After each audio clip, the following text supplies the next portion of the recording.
For the first time ever with a main Digimon partner protagonist having several different champion level forms, has people asking why is this the case? Today we're going to be looking into the function of having these different champion level forms and what it's going to mean for Gammon going forward, which will include some introspection on my episode synopsis video, so please beware of spoilers. When Gammon was first introduced to all of us and I presented some of the forms on this channel, everyone was like, yay, cool gimmick. The series started and Gammon was dropped onto the lap of Hiro from his father Hokuto, insisting that he was his little brother. Through various trials along the ways, and solving different mysteries, supplemented by the connectivity the Digivice V gives Hiro and Gammon, allows them to connect, but on some occasions, get different forms almost on a whim. Bokomon, may he rest in peace, mentioned that evolutions has a lot to do with emotions, and so it isn't really a surprise then, when Hiro and Gammon synchronize and have different feelings, they can achieve different forms. But there's two forms which clearly seem to appear very specifically in certain conditions. Gullus Gammon, the obvious,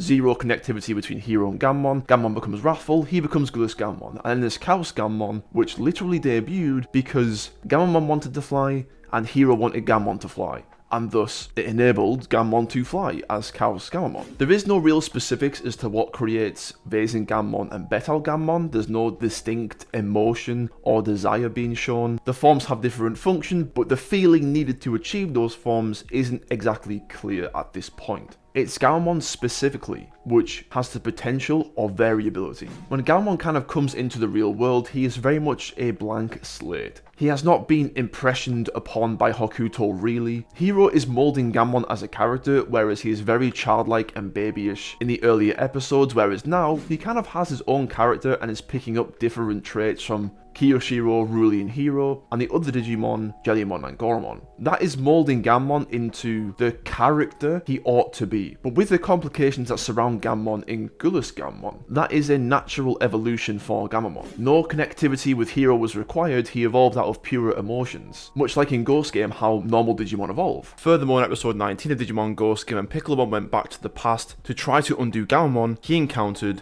Gullus Gammon, all but confirming that Gullus Gammon is Gammon's natural evolution. But where am I going with this? I'll tell you now. All these variable forms is simply just a way of explaining that the more Hiro and Gammon are synchronized and their feelings are the same and they understand each other, the more they are connected, the more potential Gammon will have. And it's very simple like that. I don't think the forms Weizen Gammon and Chaos Gammon actually matter. They're just byproducts in trying to show something to you as to how important it is that Hiro and Gammon have a very deep connection, which is also the reason why Hokuto leaves Gammon with Hiro in the first place, because a strong connection with Hiro highly reduces the chance of Gullus Gammon appearing. I think we see Betal Gammon more because that is the more orthodox, synchronized feeling with Hiro. There are some variations with Chaos Gammon and Weizen Gammon, sometimes the feelings are slightly different, but they don't have any greater purpose. Those forms will become redundant as time goes on. Those fantastical outcomes are just another way of explaining to you how impressionable Gammon is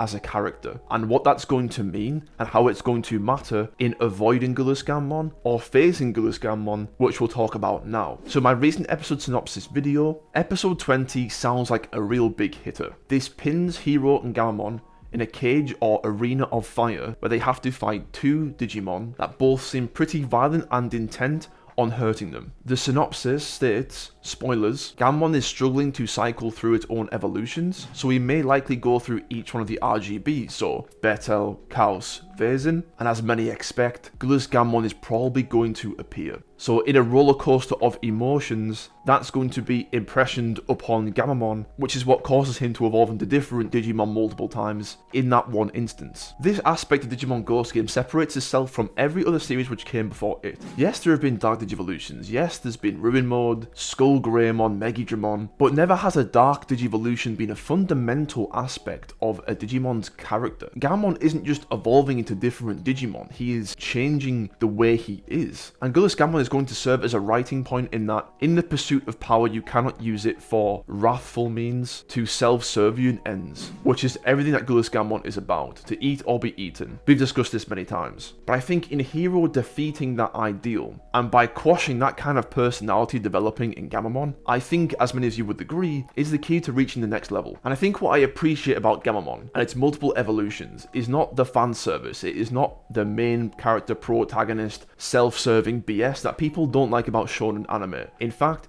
It's very well written. Not only is it for character development purposes, ensuring that Gammon is clearly impressionable, Gammamon is the plot. Ghost Game fans have been looking for the plot for several weeks. We're going on episode 19 next week. This week, but the plot very much could have just been before our eyes the entire time. This is Gammamon's journey. This is about Gammamon's development. The plot of Ghost Game has essentially been nature versus nurture. I'm very convinced of that now, especially after episode 19 of Ghost Game, where Piccolomon is so obsessed with Gammamon's future that he completely changes the way he behaves. Gammamon is clearly taking center stage. It's so heavily emphasized in Hero and Gammamon, and it's so heavily emphasized on this mysterious sense of fate which attaches itself to Gammamon naturally. And very simply, there's got to be a reason why Hokuto thinks Gammamon is so special, and why Bokumon hasn't heard of Gammamon before, to leave Gammamon in the real world separate from the digital world where things might be going on. Digimon fans are so used to new gimmicks and things that will keep you interested, but very rarely, not just simply a new gimmick. There is a very authentic reason as to why it happens in the first place, and the big picture that you need. I think Gammamon is the plot. The plot is very much to do with Gammamon's development as a character. Gammamon isn't some random Digimon which just happened to be partnered with Hero and they have some great destiny together. Slowly but surely we will realise that Gammamon has been the key, and his connection with Hero to saving both worlds, as it was mentioned by Bokumon. I've done previous videos on Gullus Gammamon before and all the things you might need to know about Gullus Gammamon going forward, and how it's not just a simple dark Digivolution, so I'll leave that on the end screen for you. But Evan, I hope you enjoyed this deep dive video today. I really wanted to discuss my feelings on this for quite some time now, because I think it's very easy to think that nothing has really happened every week. But when you really read between the lines and you look at Gammamon specifically, real drastic changes are being made to the characters, and the plot just can't not exist. It has to be there somewhere. And therefore, Gammamon's development as a character is the plot development. But that's just my thoughts on the matter. Feel free to disagree. If you made it this far, I really appreciate your time, but most importantly, take care.